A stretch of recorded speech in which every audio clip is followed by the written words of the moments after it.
It is so good to get up here and see all of you here. It's a wonderful Sunday morning. I have met already so many guests, and thank you especially for being here with us this morning. We actually do have law students here with us today and going to Faulkner Law School. You can tell they're law students because they're at 8:30 service because they got to get home and study, all right? They got a lot. So thank y'all so much for being here with us. As Coach did so well, our theme today is the theme of waiting. Can I ask you, what do you do when you're waiting in line? It's one of the most frustrating things to all of us is just to get in a line and have to wait.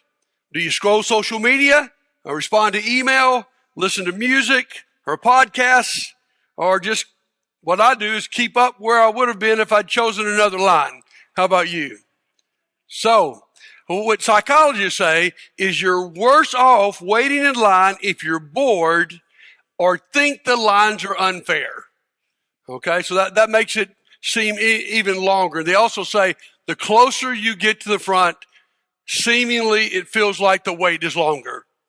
So I like a few one-liners about waiting in line. Some lady said, at this rate, my groceries will expire before I get to the front. Or the young man who said, I've had shorter relationships than this line. The worst, how about driver's license? Anybody go down to Coliseum Boulevard, the driver's license bureau? It's like a time machine. You get in there at 9 o'clock. You hope, to get out at 3. There's a possibility it might be 3 the next day, right? It just seems so very long. And we're in the middle of some parables about waiting.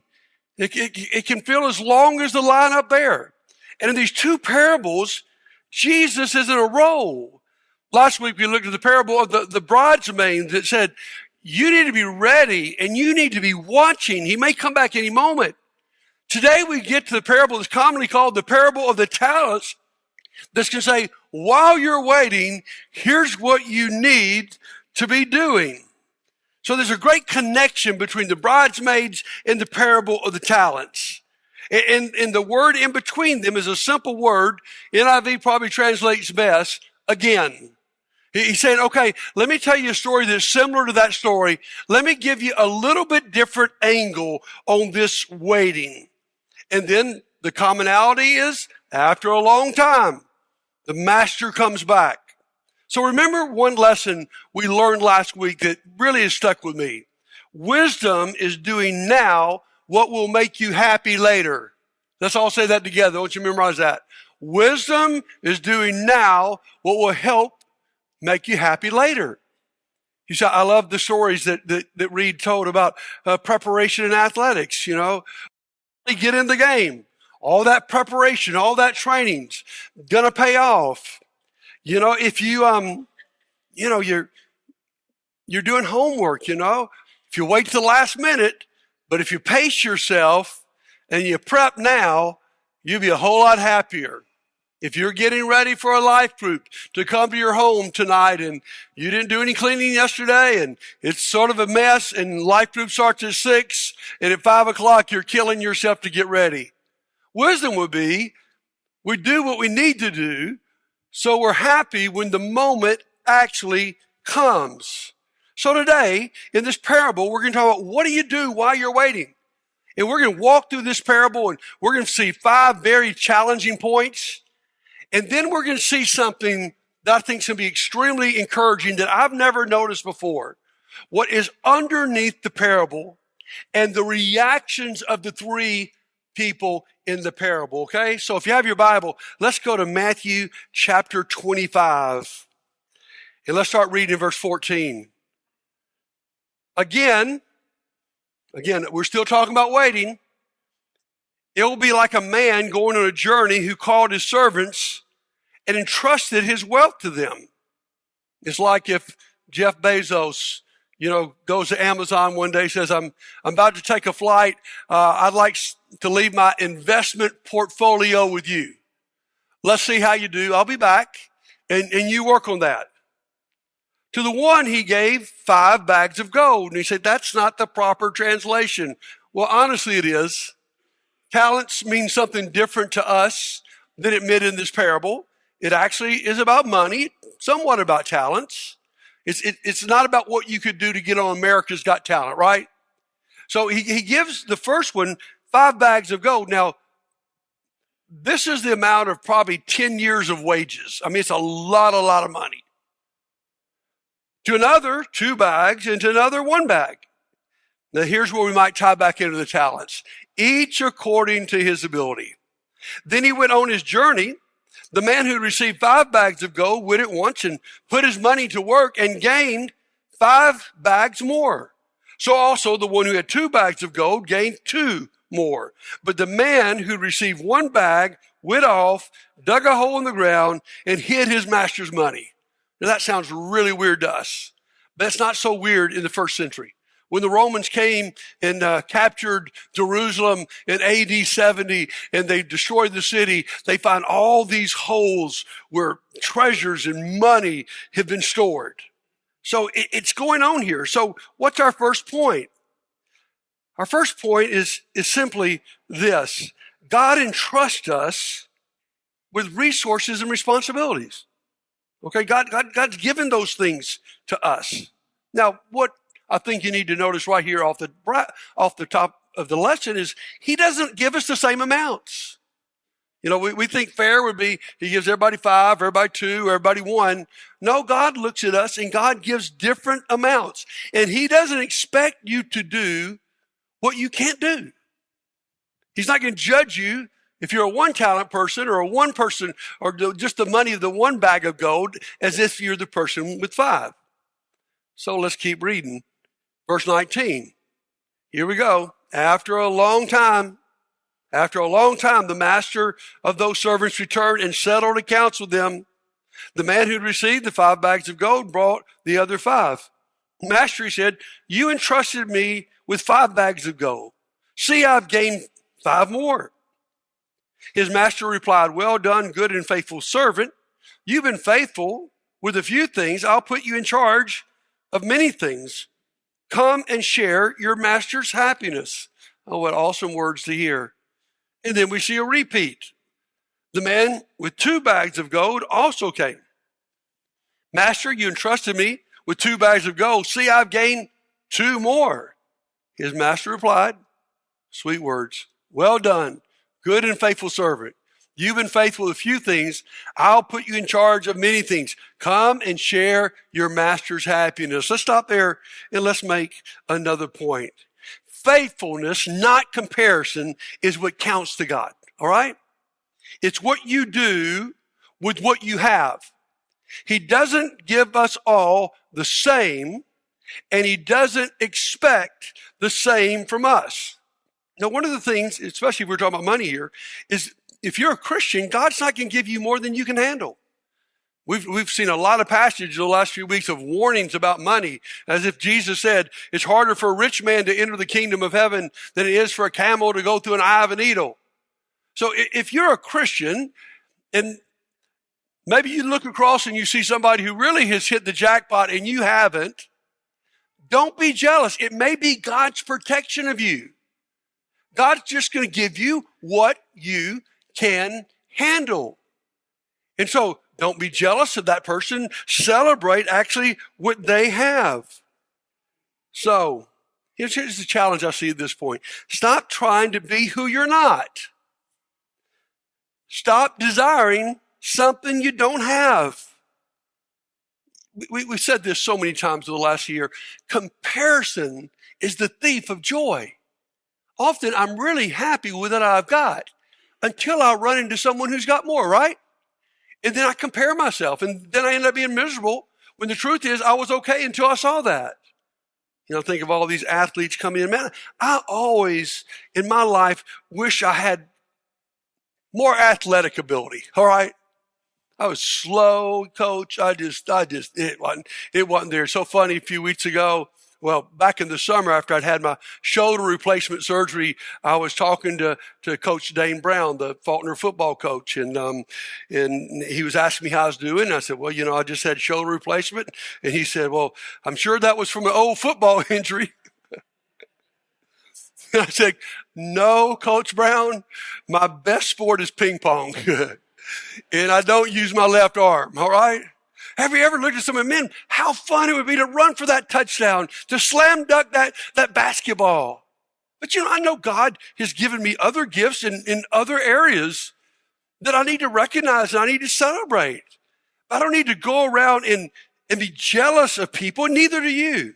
Listen to me. Enjoy how God has made you and what God has given you. Just enjoy it. Celebrate the unique gifts, the unique talents that God has given you. And when you see somebody who has a gift or money or talents that you don't have, celebrate what God has given them. And so let's go more into the parable. This is a slow moving parable. You can just tell it's leading to a climax here. And we finally get back to the 1 talent guy.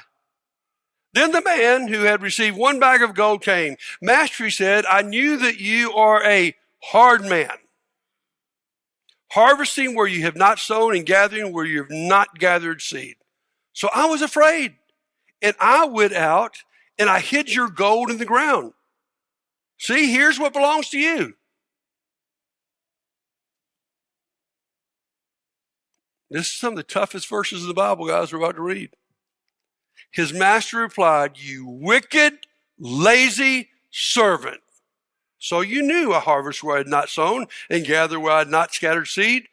Well, then you should have put your money on deposit with the bankers so that when I returned, I would have received it back with interest. And at least, why didn't you just go down to Regions Bank and open a savings account so there'd be something for you to show from what you had? So write this one down. This is important. Evil is both rebellious sin and willful neglect.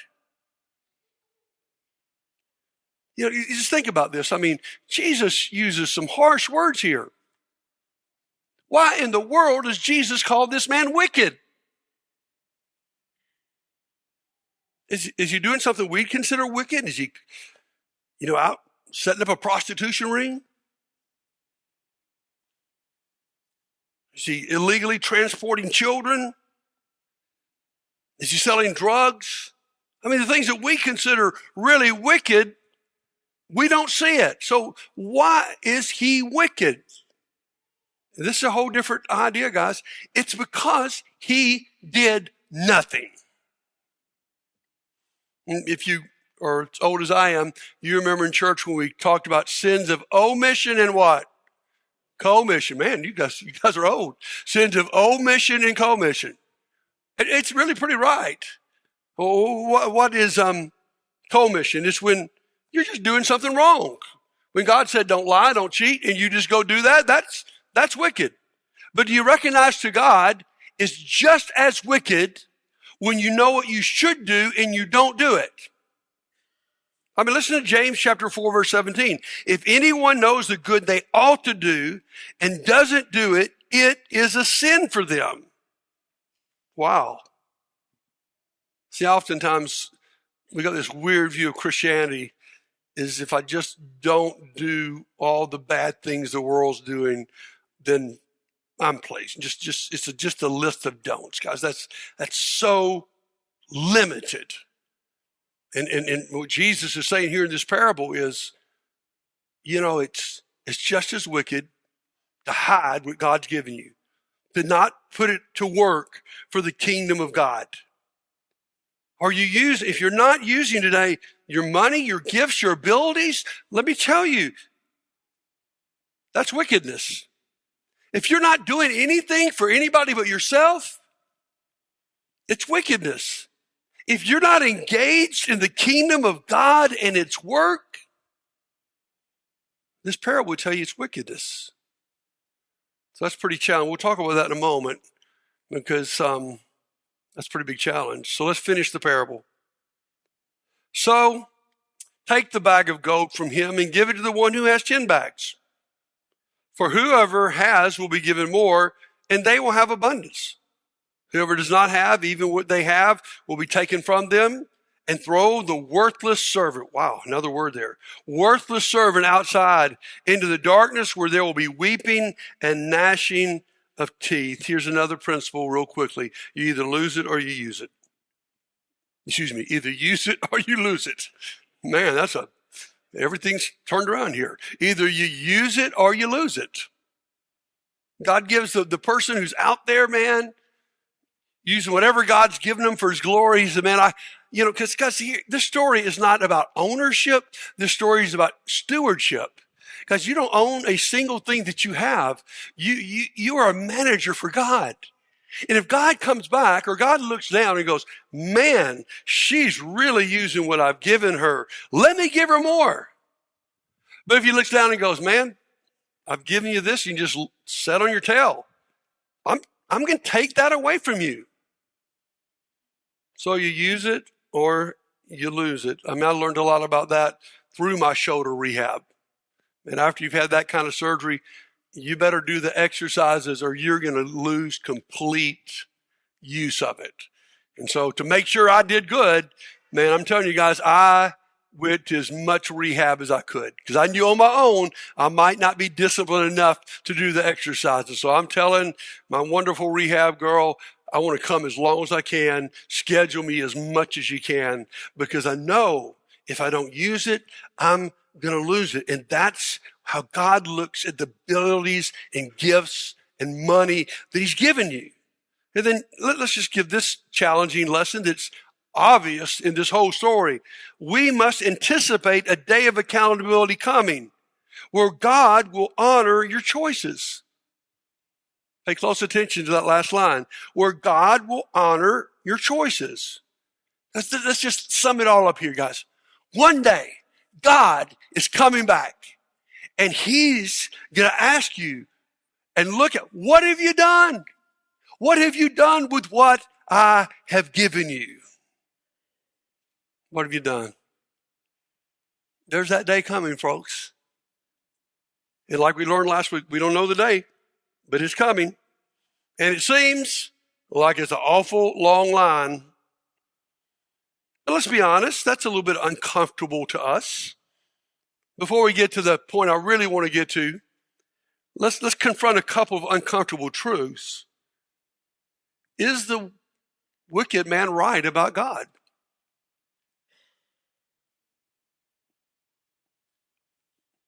When God condemns him, it almost seems like he confirms his suspicion that God's hard and God's harsh. But that's not what I believe is going on here. He's just letting the man's choices stand.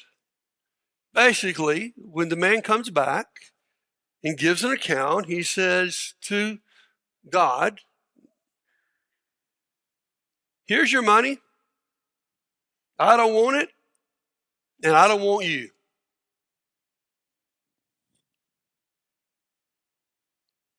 So in the long run, my friends, what God does is God says, you desired me, you got me. You didn't desire to have a relationship with me? Okay, I'm just for eternity. I'm going to recognize your choice. You chose. Listen to me, I believe this with all my heart. God does not send anyone to hell. But people live in that place. What's the biggest difference in heaven and hell? In heaven, God is there and God is love. In hell, God's not there and God is love, and it turns into a horrible place. So God doesn't send people. God simply is not a bully. And so God is going to honor your choice. So that's one issue there. So I don't think that confirms what the man said. We'll talk about that in just a moment. But we also got to look at this parable for a second and go, man, this sounds awful close to a works-based salvation.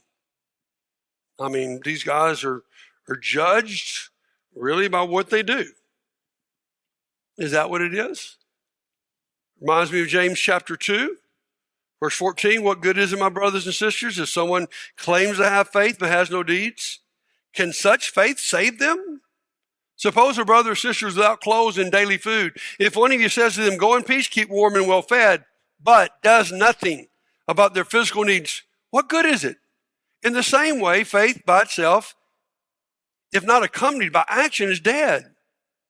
But someone will say, you have faith and I have action. Show me your faith without deeds, and I'll show you my faith by my deeds. You believe there's one God? Good. Even the demons believe that and shudder. Now, a lot of people have a hard time with that chapter too. But here, James is not saying works are more important than faith, or that works are even on the same level of faith. No, he's simply saying that your works indicate whether you have faith or not. If you really trust God, if you really are wholeheartedly in love with him, then you do what he says. Not to earn your salvation, because you would never do that, but simply because you trust him. That's what faith is. You can't have real, genuine, biblical faith and it not pour out into actions. And in this parable here, he's not talking about a works-based salvation. He's just talking about God comes back, and through your actions or lack of action, he can tell where your heart is. So let's get to the lesson I really want to get to close out. Because here's something I've never noticed in this passage that I think will be so encouraging. The key to waiting well, and you see it on the screen, is the right picture of God. Listen, in the modern world, we ask the question, is there a God? Or does God exist? In the ancient world, that really wasn't a discussion. Their question was, does God know I exist? And in this parable, think about the picture the wicked man had, and think about the picture the wise men had. The wicked man said it. He believed God was hard. He was someone to be afraid of. He was someone to hide from. How many of us have grew up with that view of God? In more modern terms, it's the state trooper in the speed trap little town on the way to the beach who's got his radar gun out ready to catch you. Anybody thought that was God? He's just ready to catch you. He is harsh. He is hard. But the problem with that view is that's not a true view. And what happens when we believe that view of God is what happened to this man. It paralyzed him.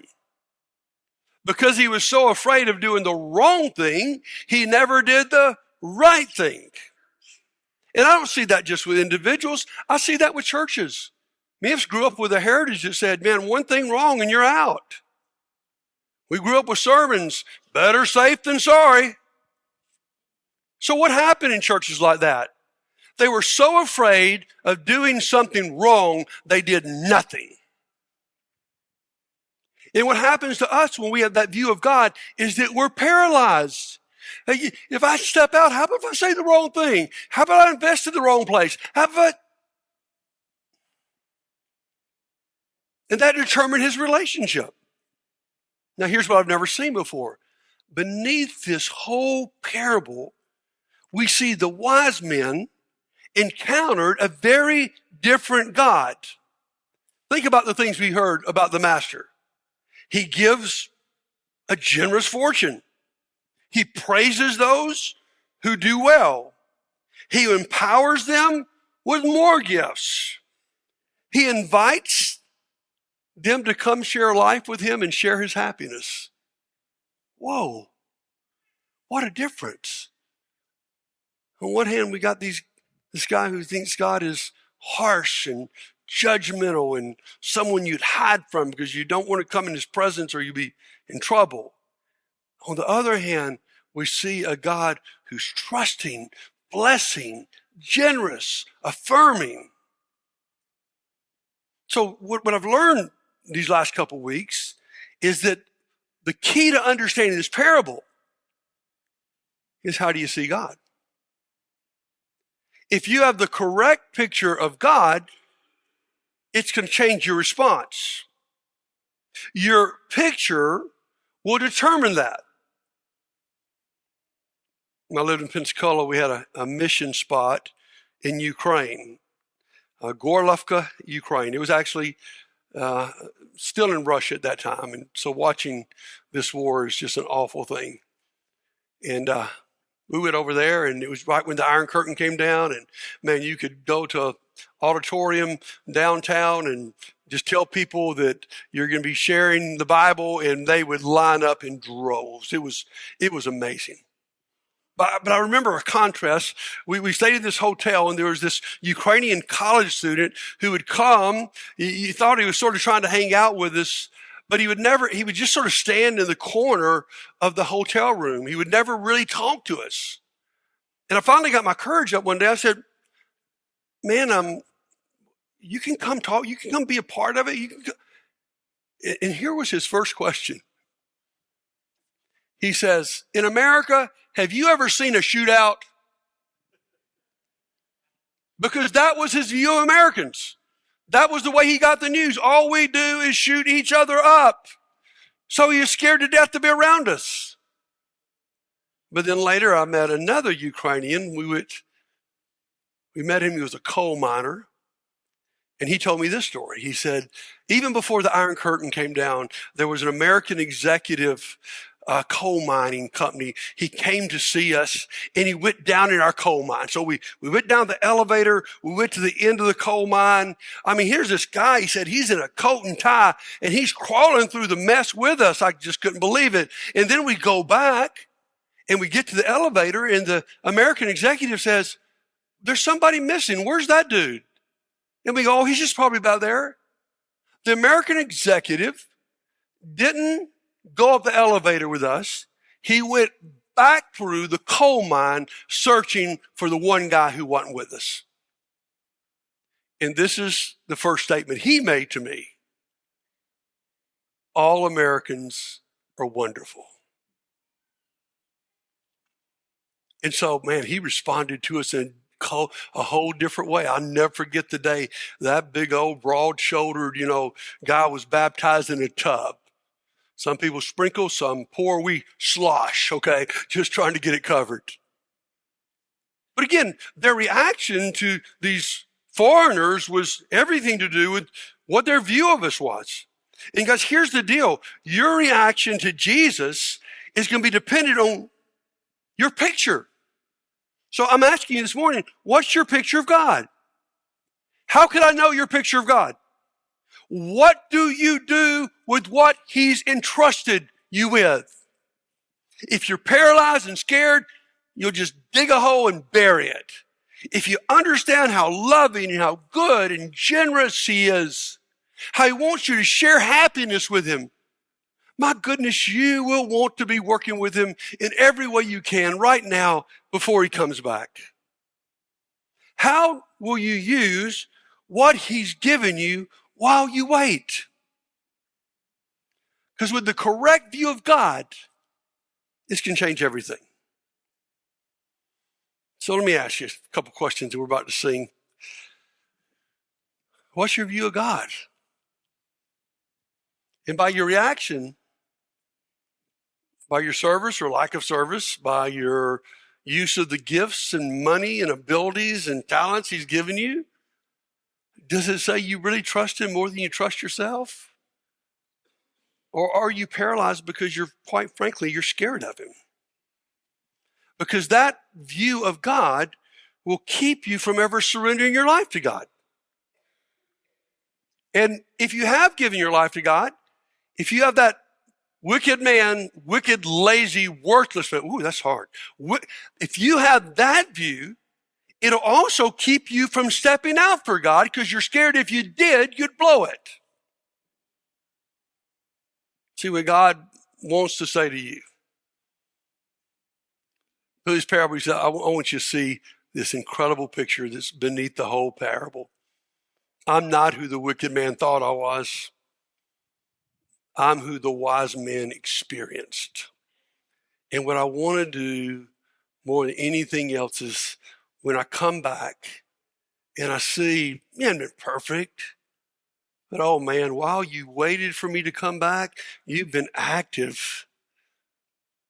You've not been passive.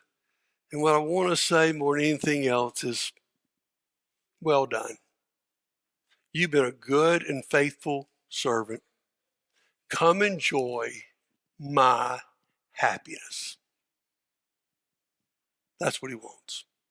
He wants to share his happiness with you. See, so many people grew up with a view that God really doesn't care whether you're happy or not. No, he wants to share his happiness with you. So right now, if Jesus were to come back while we're waiting and he were to say, let me see the fruit of your trees. Let me see what you've done with what I've given you. I'm not asking you right now if you've been perfect. I'm asking you, have you been active in using the gifts and blessings and money and everything God's entrusted to you while we're waiting? If you need us to pray for you, if you're ready to give your life to this Jesus, then why don't you come right now while we stand and sing?